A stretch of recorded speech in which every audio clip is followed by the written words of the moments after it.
The River Seine will be one of the stars of this summer's Olympic Games, as the opening ceremony will take place on the water. But it's in the water where there have been problems. The quality of the water is low and bacteria levels are high. Long-distance swimming is set to take place in the Seine, but there is no certainty yet that it will be able to go ahead.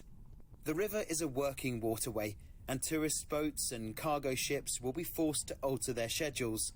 At times, the cereal barges that carry harvest grains down the river will have to stop running. There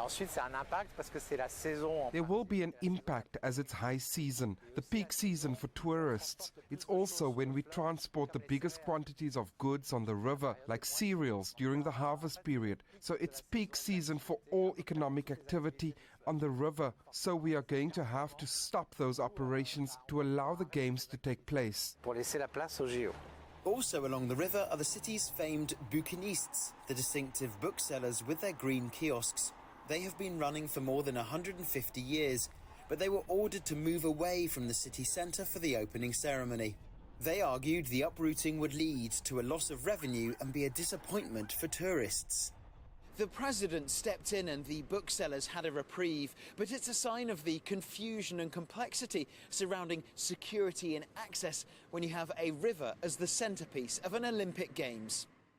The city's most famous street, the Champs-Élysées, will also play a starring role, and businesses in the area are hoping for an uptick in customers, despite anticipating problems with heightened security. As soon as we start being blocked by barriers and having to show our pass, that could become frustrating. We as Parisians don't want that. And I'm not sure how the tourists will take it, having to show their passes at every corner. They will get fed up. They will go from point A to point B and won't take a stroll. That's what we're worried about. With just over 3 months to go, the final arenas are being readied and the city is preparing to host the world-famous Games.